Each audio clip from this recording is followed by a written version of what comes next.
right. Well, good afternoon, everyone, and welcome to the annual organizational board meeting of the Edmonton Metropolitan Transit Services Commission. We're going to pause just for a moment or two just to see we have two members that are on their way from the Edmonton Chamber of Commerce meeting. And we'll give them 2 or 3 minutes and hopefully they'll be here. And if they're not, then I'll call to order and we'll move ahead, anticipating their arrival shortly. But let's give them 2 minutes. Online, we have Councillor Justin Laurie and Councillor Glenn Fidstad, who are in different parts of the country. And so thanks, gentlemen, for making yourself available to Zoom in today. And in person, I have Councillor Gordon Harris, Councillor Sam Moncalswain, and Councillor Houston here. And we're located at the EMTSC offices here, 6th Street in Jasper in the city of Edmonton. So let's just maybe wait a couple of minutes and then we'll commence.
Alrighty. Thank you. Again, welcome everyone. We now have Councillor Gronberg, Councillor Knack in the EMTS offices here in 6th Street in Jasper. So I'll call the meeting to order at 2:35 and welcome everyone. I'd like to remind everybody that we're recording this meeting and it's being live streamed on YouTube for public consumption. And today's board meeting is hybrid, of course, with 2 members located in different parts of the country. and with 5 of us located here at the commission offices in Edmonton. Thank you to those who have joined us today and to the members of the public watching on live stream or later on in the recording of this meeting. So again, welcome. As we start off our meetings, I'm going to state this, that on the behalf of the board, we would like to acknowledge the traditional land on which we are gathered is Treaty 6 land. We would like to thank the diverse Indigenous peoples whose footsteps have marked this territory for centuries, such as the Cree, Dene, Saulteaux, Nakota Sioux, and Blackfoot peoples. We also acknowledge this as the Métis homeland and home of the largest concentration of Inuit south of the 60th parallel. It is a welcoming place for all peoples who come from around the world to share the Edmonton metropolitan region as home. I'm going to tell you, if you've ever been to an Oiler game, the acknowledgement by the chief at the beginning of the game, I wish I could had his voice for one thing, and I wish I could say thank you in Cree the way he does. But in any case, that's why we do this. We are on a journey of reconciliation together. So thank you to everybody. We have a revised agenda before us, and it's on the screen for our consumption and review. And I'll ask if there's any comment, seeing none. We have a motion to approve the agenda, the revised agenda as presented. Would somebody care to make that motion? Councillor Monkoff-Swain, go ahead, sir. Yeah, I can move that the October 20th, 2022 revised agenda be adopted as presented. Thank you very much, sir. I'll call the question, raise the hands locally, and then maybe raise the hand function there. I see Councillor Laurie's hand, Finstad, that's carried unanimously. Thank you. Now, we have a consent agenda today, board members, and on the consent agenda is the September 15th of 2022 regular board meeting minutes, the approval of the October 6th, 2022 regular audit and finance committee meeting minutes, approval of the October 7th, 2022 special board meeting minutes, approval of the October 12th, 2022 regular HR and compensation committee meeting minutes, and the CEO update. All of these minutes and documents were attached to the handouts that we received electronically. I'm looking for someone to move the consent agenda or make comment to it. Councillor Knack, would you care to move the consent agenda? I'll move that the consent agenda be approved as presented. Thank you very much, sir. I'll call the question. All in favor? And I see 2 hands online, and that's carried unanimously. Thank you very much. And so here we are. We're going over to the number 4 on the agenda is the board and committee 2023 meeting schedule. Over to you, Mr. Jankowski. Thank you, Mr. Chair. This is a fairly straightforward item. In accordance with your governing documents, we have to bring forward to the organizational meeting a schedule or a calendar of the proposed meeting dates for the coming calendar year. We have included that in your package, and you will note that the key difference between what we have done over the course of the last number of months in 2022 and what we're proposing for 2023 is the addition of 6 new board meetings, inclusion in the calendar at the front end of the year in the first 6 months of the calendar year, which would effectively double up the number of board meetings in the months of January through June. We are proposing this as a way of holding time in the board's calendars, should the board agree, because we anticipate that there will be a much larger volume of business that we will need to get the board's direction and approval on as we start moving to the start of operations in the second quarter of 2023. We wanted to put this suggestion to the board for the board's consideration in reflection of the fact that a number of the meetings that we've had over the course of the last number of months in particular have had an awful lot of business discussed at them. And one option was to try to make the one meeting per month longer.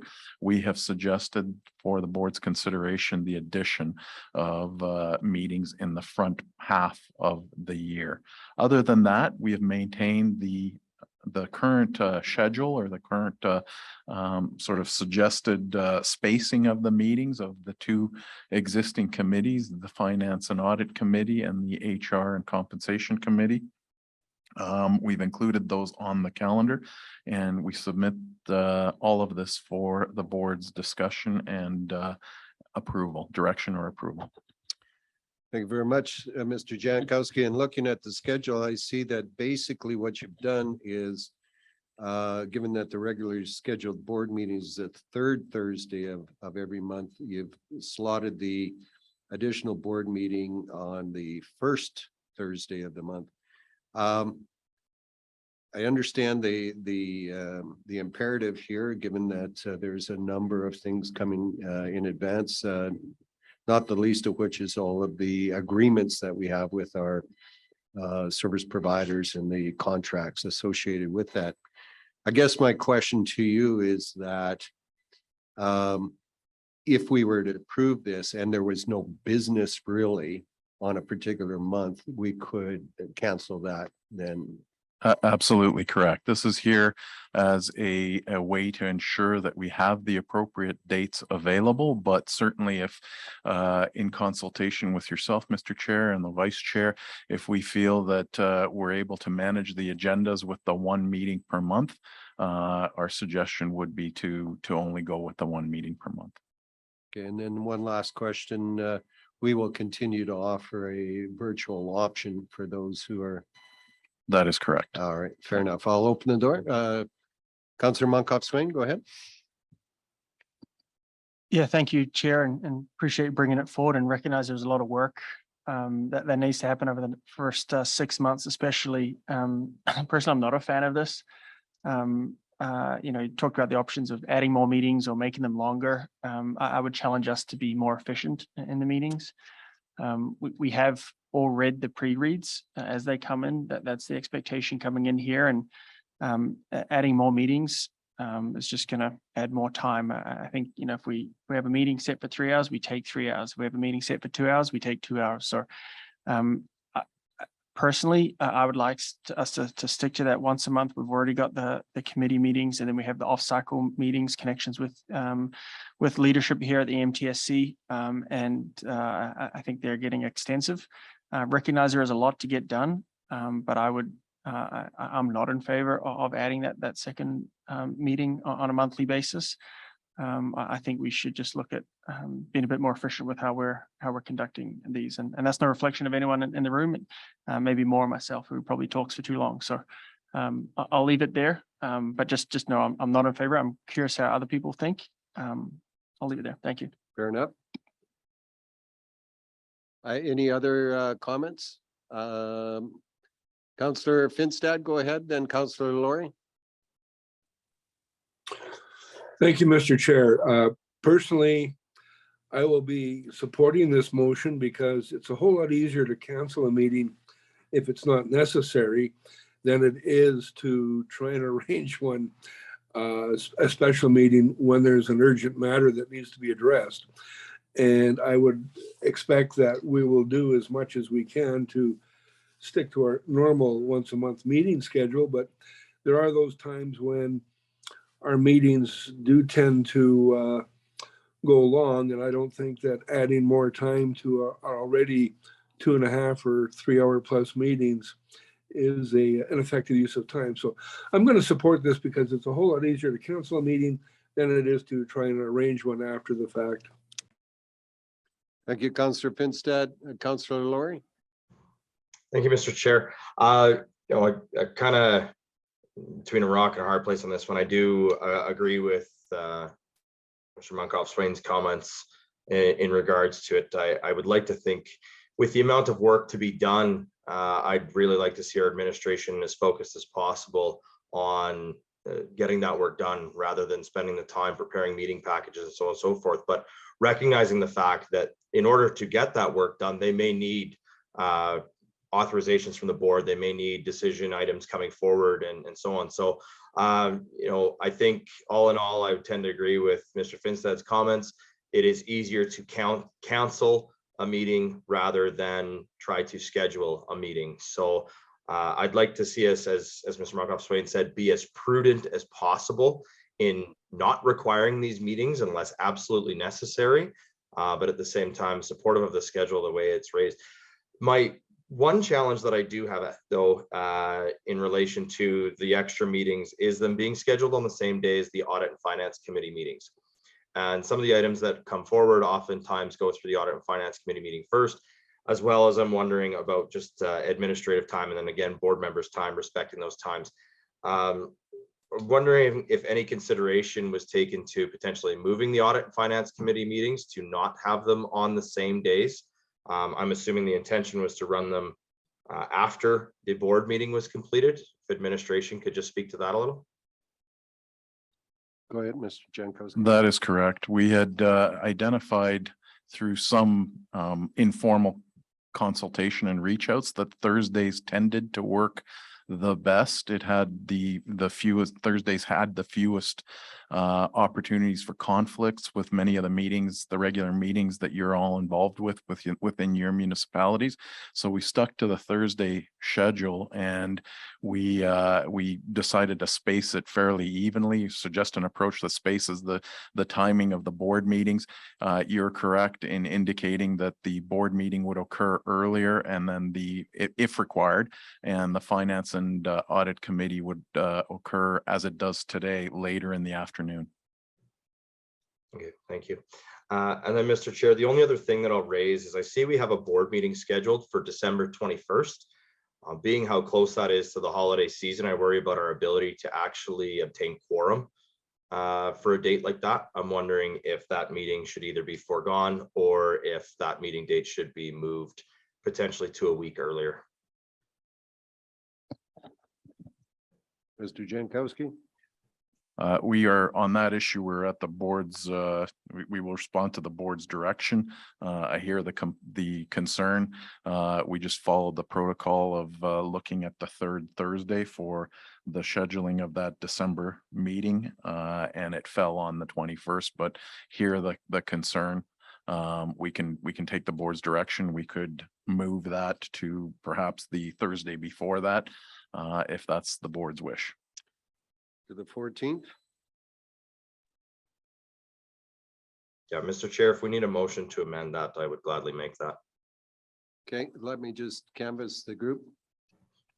14th. Okay, well, I'll let you make that amending motion then. And before we do that, I'll just ask if there's any other comments within the room here. Councillor Knack. Thank you. Thank you very much. Yeah, overall, I'm fine. I mean, I appreciate both perspectives I've heard today. I'm willing to work with whatever people want. That we have the schedule early enough is generally good.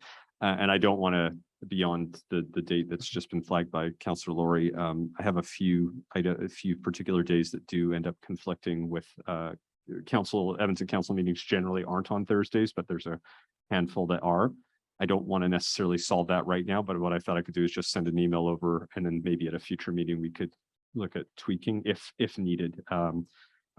Just appreciate that since we've already finalized our calendar, I can't change it from my City of Edmonton hat. I'd have to change it from this hat here. So, but overall, actually, works out really well. The schedules, I think, thankfully, I think it works really well going forward. And even on my Alberta municipalities, you've pretty much picked every alternating week. So it worked out really, really well for my schedule. So selfishly, thank you for pretty much a perfect schedule. Thank you. Okay, thank you very much, Councillor Knack. Councillor Houston. When I first looked at the approach to this, it seemed to me that there would be potentially a need for some additional meetings because we're starting to ramp up all the work. So to me, it kind of made sense, but I appreciate the comments from my colleagues, but certainly supportive of, putting this template out there and trying to work toward seeing how those schedules can work, but supportive of this so far with the amendment also. All right, Thank you. thank you very much, Councillor Houston. Any other comments? Okay, seeing none, would you care to make an amending motion and then move on to the main agenda? We'll vote on the amendment that the December meeting of the EMTSC board be moved from the 21st of December to the 14th of December. Is that the amendment you'd like to make, Councillor Laurie? Mr. Chair, I just see that there seems to be a different motion on the screen here now for revised meeting schedule. So I think as long as there's consensus in the room, since there wasn't a motion on the floor yet, we probably don't need an amending motion. Sounds good to me. Does everybody understand what we're voting on here? All right, then in that case, would you care to read that into the record and then we'll go from there? Certainly, Mr. Chair. Thank you. I'll move that the revised board and committee 2023 meeting schedule be approved as presented. Fair enough. I'll accept that motion then. Any opening comments? Thank you, Mr. Chair. Just reiterating the fact that I think administration just be cautious and prudent about the use of those extra meetings. I think it would be the will of the board to have administration spend that time working on the opening day plan and having service move forward. If the meeting is absolutely necessary, then we have them in the schedule. That's fantastic. And I look forward to all those opportunities to understand where we're moving and have those decision points if necessary for admin. Thank you. Any other comments on debate? Seeing none, then I'll call for the question. All in favor? All opposed? Okay, so Councillor Finstad, was that in favor? Yes, I was just a little late finding my hand up button. Okay, fair enough. So in favor was Councillor Finstad, Councillor Laurie, Councillor Knack, Councillor Houston, Councillor Gronberg, Councillor Harris, Councillor Broadhead, opposed Councillor Munkoff Swain. All right, moving right along. Thank you very much. On to the proposed 2023 business plan elements. Over to you, Mr. Jankowski. Thank you. So similar to the requirement to have a calendar approved at the organizational meeting, there's also a requirement in your governing documents with regards to the consideration and adoption of an annual operating plan. With respect to the process that we have followed both this year and last year, what we have brought forward through the earlier Audit and Finance Committee and through the Human Resources and Compensation Committee was the proposed 2023 business plan elements discussion. We had, I believe, good dialogue and positive reception at both of those committee meetings, the minutes of which you approved in the consent agenda. There were recommendations passed at both of those committee meetings to recommend the business plan element package to this board for approval as part of the agenda for the organizational meeting. We have brought forward the entire presentation, which we provided at those earlier two committee meetings for information purposes, but we certainly don't need to repeat it given the good dialogue and good discussions that were held at both of the committee meetings. It is here for your consideration and hopefully for your approval, as these business plan elements really formed the basis for the draft 2023 budget and go forward financial outlook for 24 and 25. These business plan elements that you see before you reflect the earlier direction that the board has provided through the strategic planning or strategic objective setting exercise earlier in 2022, and it is being brought forward here for your approval. All right, so attached to the public documents here are the business plan elements that were presented at both the HR and Compensation Committee and the Audit and Finance Committee. Any comments, questions maybe look to the two chairs of the Audit and Finance and the HR and Comp Committee for a couple of comments. Councillor Laurie, over to you. Thank you, Mr. Chair. Not too much to say. Again, our administration has done a good job putting together a comprehensive plan with all of the elements they need to consider as we move forward. Again, it's a big job standing up this commission and moving to actual operational mode in 2023. So the Audit Finance Committee was very pleased with the presentation that was made and all of the elements that are included in the business plan. We're happy to support that here today. Thank you very much. Councillor Harris. I would echo Councillor Laurie's comments within the context of HR and compensation. I think we have the opportunity to move forward with these objectives, and I'm pleased with it as chair of that committee. And I believe it provides a good perspective for us to continue to move forward on the balance of this year and into next year as we ramp up operations. Thank you very much. And I know that we've all seen it, but nonetheless, I'll open the floor to any questions of any board member here today. Okay, seeing none. Councillor Harris, can I ask you to make this motion? I would be pleased to move that the board approve the draft 2023 business plan elements as recommended and endorsed by the Audit and Finance Committee and the HR and Compensation Committee. Thank you, Councillor Harris. Certainly accept that motion. Any opening comments other than what you made? No, we've had a good discussion getting to this point, and I think the board is moving in the right direction to achieve our planned outcomes as laid out in the plan.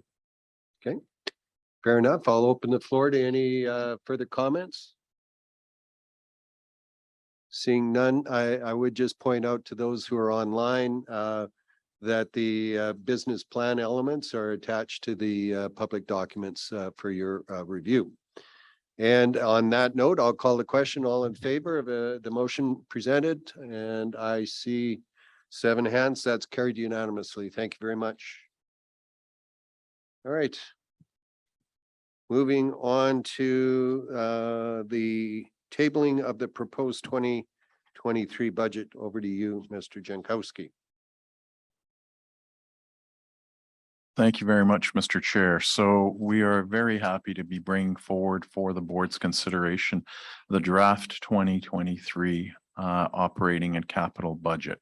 As you'll see throughout the presentation, it's largely focused on operating, and that reflects the fact that over the course of the last number of months, we have gotten to a point where this board has endorsed an opening day service plan, which has been used to create that operating budget.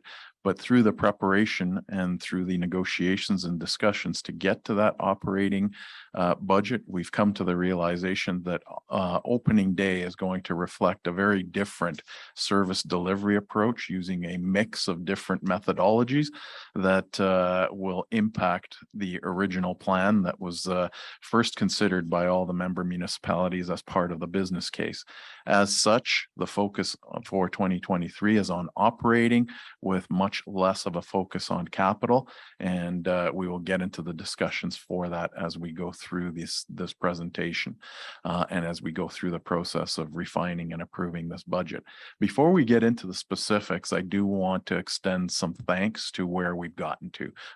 Thanks to people that were involved in crafting this budget. First of all, I would like to say thank you to all your municipal staffs from all of the member municipalities, led by your city, your CAOs, your administrative leaders. Your teams have helped us tremendously in terms of refining our approaches, in terms of refining the numbers that we are bringing forward for your consideration today. There's been extensive discussion over the course of the last 4 to 6 weeks in particular with your administrative teams, and we're very happy to be able to bring forward what we consider to be an appropriate balance of all of the desired service level needs along with the financial and fiscal realities that have been expressed to us throughout this process. A lot of your transit subject matter experts, a lot of your financial people, and your people leaders in terms of your CAOs or city or town managers have been involved extensively throughout this process. And we thank you and those staffs, you for providing the direction to them and for providing the direction to us over the course of the last number of weeks, as well as to ensuring that your staffs are working with us in this regard. I also want to extend my personal thanks to Ms. Shay Smith, who's led the compilation of this document within our administration, along with Jim McDonald and Brian Haggerty and their very small number of staff that have helped out in this regard. What we're bringing forward to the board for its consideration is a package that reflects not only the needs associated with our operations to start delivery of service, both regional service and local service in all municipalities except for the city of Edmonton. In the case of the local service, we're bringing forward a package that really contains about $20 million of direct, $23 million of direct service costs, along with $5 million roughly in pooled commission costs and $1 million in debt repayment. The plan that you see in front of you reflects largely the net cost discussion.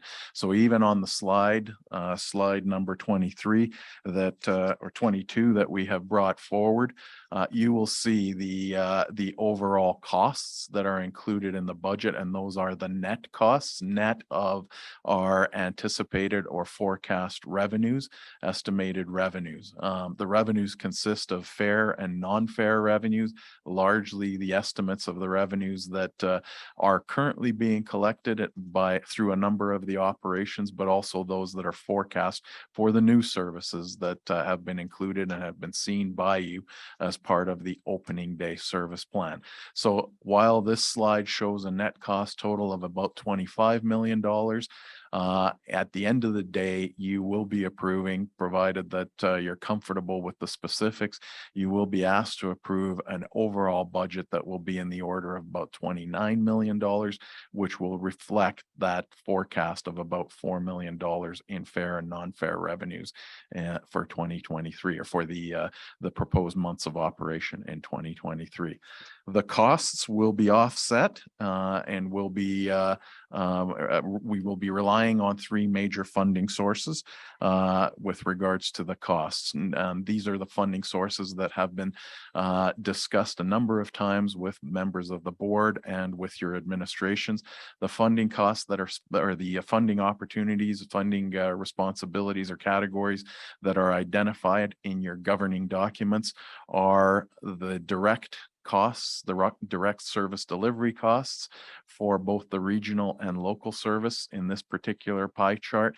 Those are represented in the green color, and the net costs for regional and local service delivery would be recovered through direct requisitions to the member municipalities, totaling in the amount of $19.3 million. We've talked a number of times about the pooled commission costs, and those costs are represented in the blue tranche, $4.68 million, which would be subject to, as the governing documents indicate, subject to a fee that would be applied to each one of your municipalities. And you've got some decisions to make, and we will get into those discussions soon about how that fee could be structured. Last but not least, the funding package includes funding for the repayment or the start of the repayment of the debt costs that have been incurred and were budgeted, were planned and incurred over the course of the last 18 months in particular. What we've put together is a plan that starts to pay off that debt starting with 2023 and at a cost of $1.09 million. All three of these components that you see on this plan will have been through the approval process, will have been allocated to the 8-member municipalities. The specifics of that is what we will engage in discussion with you on as we go through these next 4 weeks of consideration. And again, as I identified earlier, these funding sources do not include the forecast revenues on this pie chart. The forecast revenues of approximately $4 million. Next slide, please. As I indicated through the pre-discussion on the business plan elements, this budget is really based on what you saw through the last 2 committee meetings and what you saw a little bit earlier in the agenda in terms of the business plan elements, the work plan elements, and I won't go through that in detail. We've spoken about it, and we've based this budget preparation based on those work plan elements. The next slide really demonstrates or shows the opening day service plan that you have already endorsed. And while through this process, this budget preparation process, as a result of the discussions that we've engaged in with your administrations, you will be seeing some suggested alterations to this. This is the plan generally that we are working towards. And this is the plan that you've endorsed and has formed the broad basis for our budget preparation. Again, just as a reminder, the total fees that will be discussed and submitted to you for your approval, the fees will consist of the base fee, which is a combination of fixed dollar amount and variable per capita component cost to address the pooled commission costs, and a service-based cost allocation to address the indirect and the direct service delivery costs for regional and local service. In your packages, you see a document, and that one's been distributed as part of the original agenda that went out, which has some of the breakdown, the detailed breakdown of the various cost categories. It is there for your reference. Happy to answer questions now and move forward from that point. Thank you very much, Mr. Jankowski. Open the floor to any questions from the board.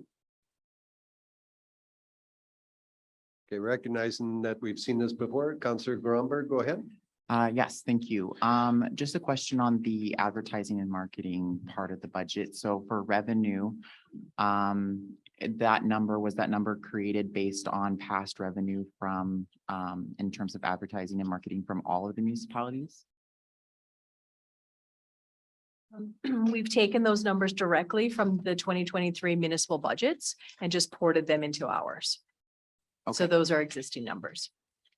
Given that eventually this will become one service and we'll be going into Edmonton with more exposure, should we expect that number to increase when we renegotiate some of those contracts? We're certainly hopeful that as we start building our service, that there may be greater opportunities. I think it is fair to point out that certainly over the course of the last 2 years, both fare and non-fare revenues have substantially suffered for all transit bodies, transit operating authorities across Canada. The reduction in ridership really manifested itself in both of those areas. Non-fare revenues are largely advertising that is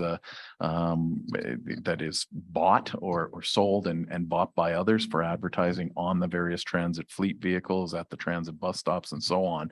And in both cases, those revenue sources have largely been hit and reduced. But certainly as we're recovering from that, and luckily in the Edmonton area, we are seeing a strong recovery, particularly within the city of Edmonton itself. We would anticipate that those revenues will increase. We have not at this point, though, to directly address your question, we have not planned for that increase. So what you see in front of you in that category is a very conservative approach to revenue collection. Thank you. One other blank I've kind of noticed is the grant. There's nothing budgeted. And just for the public's information, would you be able to speak to any potential or any options that have been looked into for that? Certainly. So as over the course of the last year, we have had a number of discussions, primarily with the provincial Ministry of Municipal Affairs, about potential grant funding to help offset largely the some of the stand-up costs of the organization. We have not yet received a positive response to those inquiries and those solicitations. That being said, as we move forward and as we move into an operational authority, and while the municipalities that have been operating have benefited from a number of federal and provincial, well, largely federal in the case of this province, federal assistance dollars with some provincial dollars as well, because we're not yet an operating authority, we have not benefited directly from that. Certainly, as we start to become an operating authority, we will be working with the member municipalities to make the appropriate applications. If we are the one operating authority for those municipalities outside of Edmonton, then we would be the coordinating body for making those types of applications. Within the city of Edmonton, we would certainly be consulting with the administration and with Edmonton City Council and applying in coordination with the city of Edmonton to make the most use of the dollars that might become available within future grant programs. Excellent. Thank you. Thank you very much, Councillor Grunberg. Any other comments? Councillor Laurie, go ahead. Thank you, Mr. Chair. Just a couple. Looking at pages 34 and 35 of our package there. Just a question to administration. We do see that as of opening day, the commission is anticipating taking on the financial responsibility for 12.5 FTEs from the municipalities. But what I also notice is that our professional and consulting services increase from just shy of $1 million in 2022, goes up by about $350,000. Now, as part of the professional and consulting services, we do see several different items in there, but one of the key ones that I see is transit planning support. And I'm just curious, if we are absorbing the wages of 12.5 employees, I'm curious as to the increase that we're seeing in professional and consulting services as well. That's question one. And then question two, which is maybe not as important, but I think is still definitely something that needs addressed, is looking on page 40.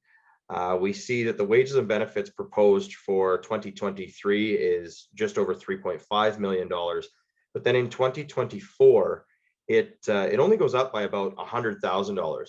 And I'm a bit perplexed by that when we look at 2023 is only approximately 8 months of those 12.5 FTEs, where I would anticipate 2024 would be 12 months of those 12.5 FTE salaries. So I'm just wondering if those two questions can be addressed. Is this the in-camera session? Lori, the note on page 35, so it says the commission at the end of 2022 should have 12 full-time employees or FTEs, and then we do have budgeted to add 4.5 FTEs next year. So those are the commission what we've identified in our budget for existing transit staff. There are 12. There are 10 full-time FTEs and then 4 part-time FTEs. What we don't have added to our budget there in St. Albert, there are also 15 unionized staff members attached to the maintenance department. We've taken those numbers and consolidated those with the direct costs for St. Albert, so in the local and regional service costs. So you are correct. We do only have a partial year for most. In our budget, we actually do have a full year of, we're hoping maybe that we can have some secondments earlier in the year to help Mr. McDowell and the operations team as we're moving forward with the implementation plan. So it's not a true 4 months without those full wages. So that's why you see the difference between 2023 and 2024. And for some of the FTEs, the additional FTEs that the commission is going to add, we're not onboarding those in January either. We're doing that closer to the implementation date.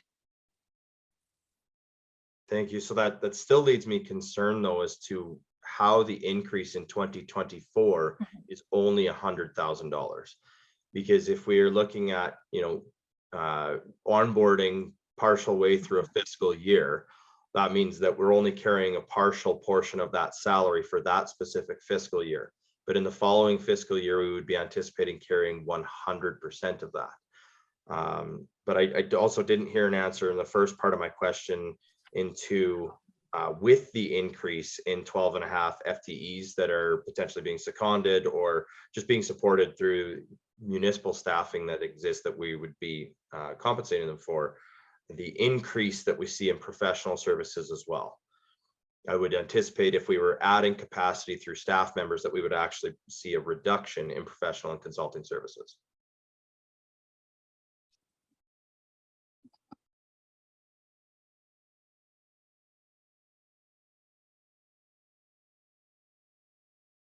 Good afternoon, Councillor Laurie. Thank you for the question. So some of the things that we're going to be looking at are how we end up doing our planning processing. And for some of that, we're going to be working with our municipal members. But what we have here is consulting in case we are not able to have the effective resources, because there's in both municipalities that currently have schedulers, there is a dearth of the actual personnel resources that are knowledgeable and able to do those tasks.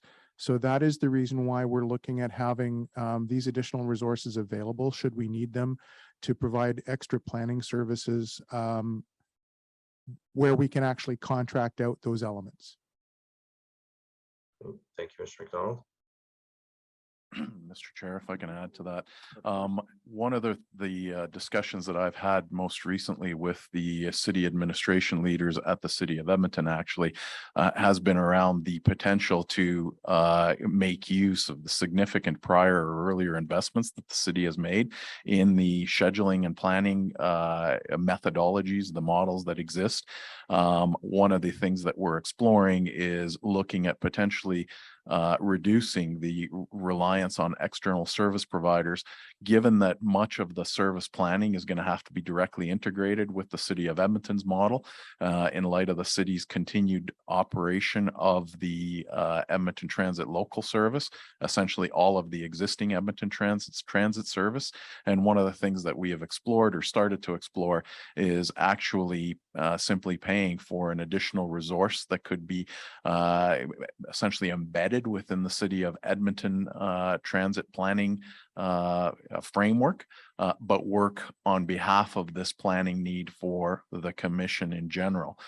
Those discussions have not reached a point of finality, and as such, we are continuing to, for the time being, plan for the use of external service providers. Certainly, as we get through those discussions, if there's an opportunity to reduce the reliance on external service providers and actually achieve greater cost efficiencies by using the existing models, that would be in everyone's benefit and benefit all 8 member municipalities and the commission as a whole.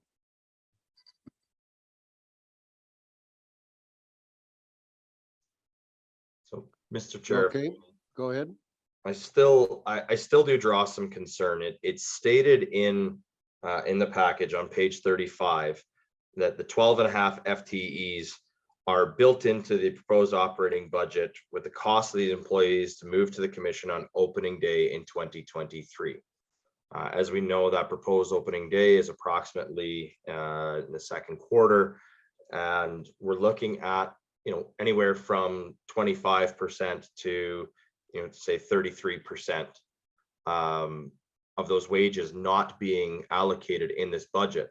So I'm still a little bit concerned as we're forward looking as to how it doesn't appear that there is that addition of that 25 to 33% of those salaries and wages included into the 2024 forecast.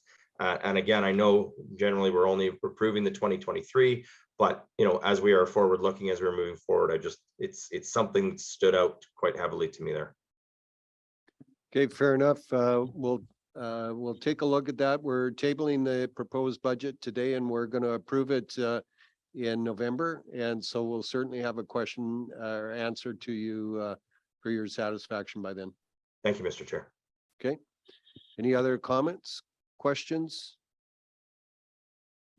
All right. All right, so we have a motion then to move in camera and someone care to make this motion? Go ahead, Councillor Monkoff Swain. Always make me read the long ones with lots of numbers. So I move that the board move in camera in accordance with the provisions of Division 2, exceptions to disclosure of the Freedom of Information and Protection of Privacy Act, FOIP, RSA 2000 CF 25 as per section 16 through 18. 28. Just checking, right? You failed, Ben. Ben didn't pick up on that, so. All right, thank you very much. I'll call the question to move in camera. All in favor, please raise your hand. And that's carried unanimously. Thank you. We'll take a couple of minutes now while we move in camera.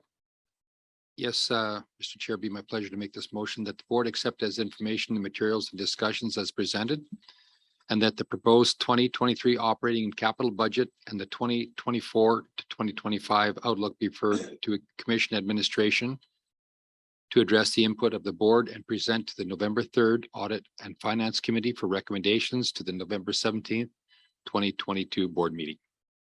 Thank you very much. I accept that motion. Any comments? Any comment around the table? Seeing none, I'll call the question. All in favor, please raise your hand. And that's carried unanimously. Thank you very much.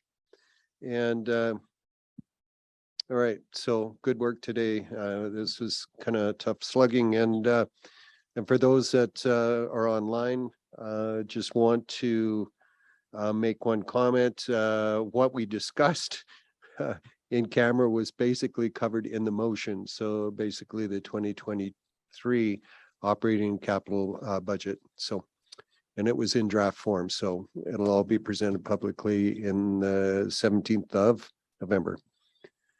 Right. If we have no other business. Oh, yes, we do have another piece of business. All right. The appointment of an external auditor. This is a regulatory thing that we have to do every year. So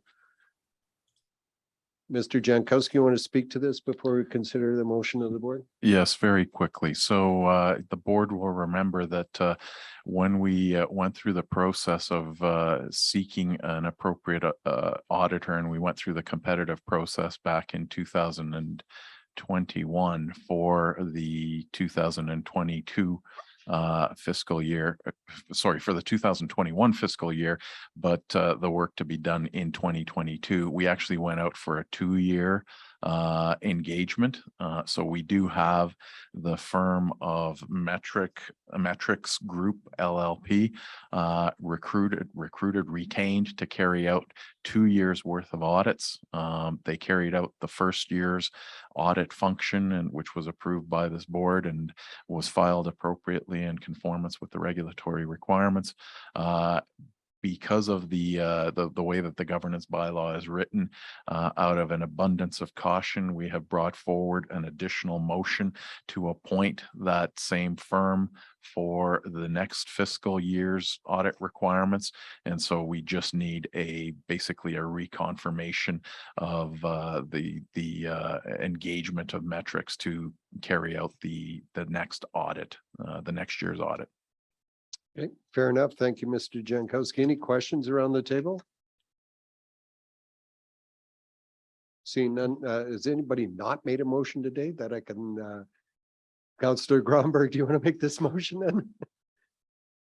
I move that the board reconfirm the appointment of the Metrics Group LLP as EMTSC external auditor for the 2022 fiscal year.